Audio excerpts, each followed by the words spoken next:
was back in October 2007 that I was actually diagnosed. I went home from work one day and, changing clothes, felt a lump, and I always wonder what that feel like. If you feel a lump, call. Well, what does that feel like? But yeah, I felt it and, called, and immediately everybody went into action. So it was October 2000, I think my original diagnosis. So instead of planning my 40th birthday bash, I had to plan for surgery and all the healthcare issues that came along with it. So it wasn't hard to accept the diagnosis though. I mean, I was always, okay, that's what it is. What's next? What's next? What's next? Just let's get this over with and get me healed and I can move on with my life. When I was diagnosed, I guess most folk would say fear.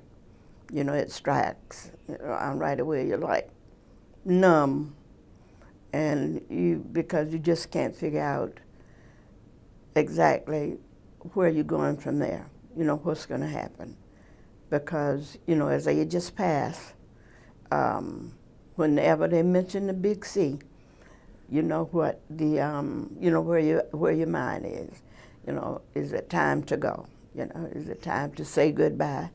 And I guess the fear was there for a while, and that numbness, where I really had to think through, where do I go from here? Treatment was 8.5 weeks, every day except Saturday and Sunday, Monday through Friday. I was working, of course, and I would go to work, be at work at 8 in the morning, and leave downtown at about 12, and that was every day. And I just never stopped 8.5 weeks. I didn't feel sick. I wasn't hurting anywhere. The weakness that I was supposed to have experienced, I was every day wondering, okay, maybe today I won't be able to go, or, to walk or whatever.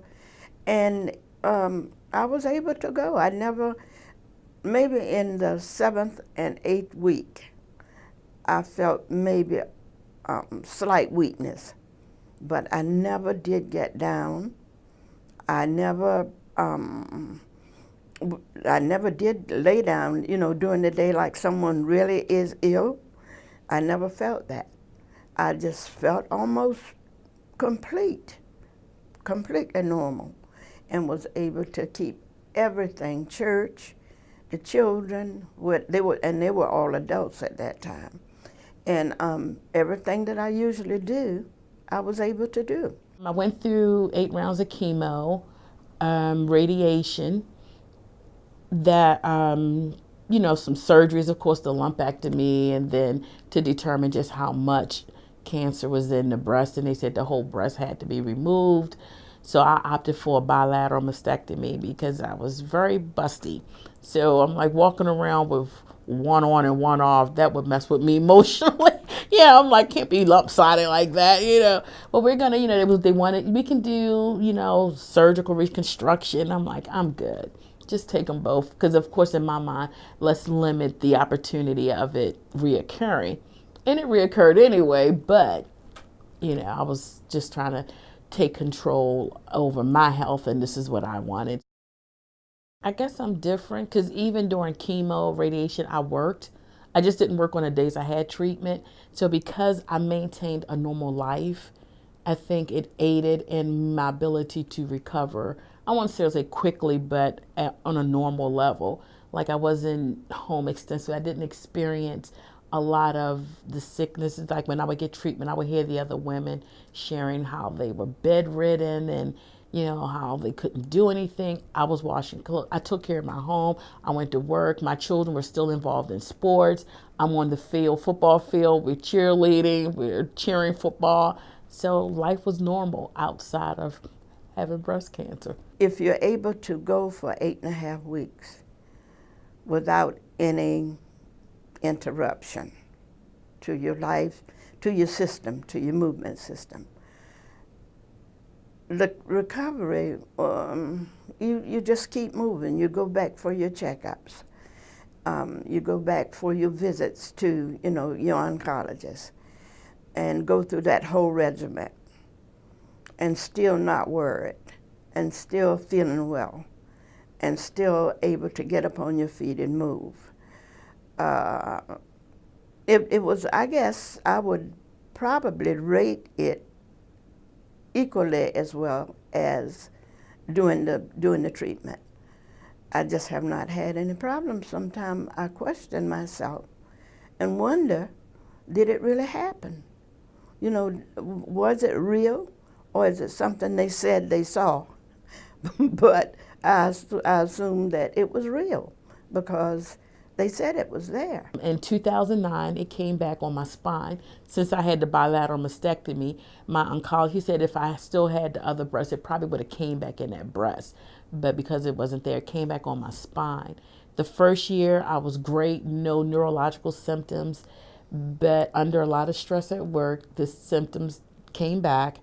And neurologically, I went home from work one day, was in a lot of pain, took my pain meds, went to bed, woke up and couldn't walk. I'm having to call my oncologist, let him know what was going on. And he was like, oh, okay. He said, well, I'll be in touch.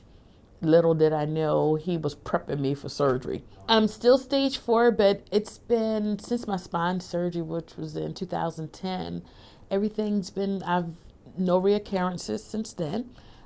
Still under care, but like every 3 months, so it's not month to month. He had to put me out on permanent disability.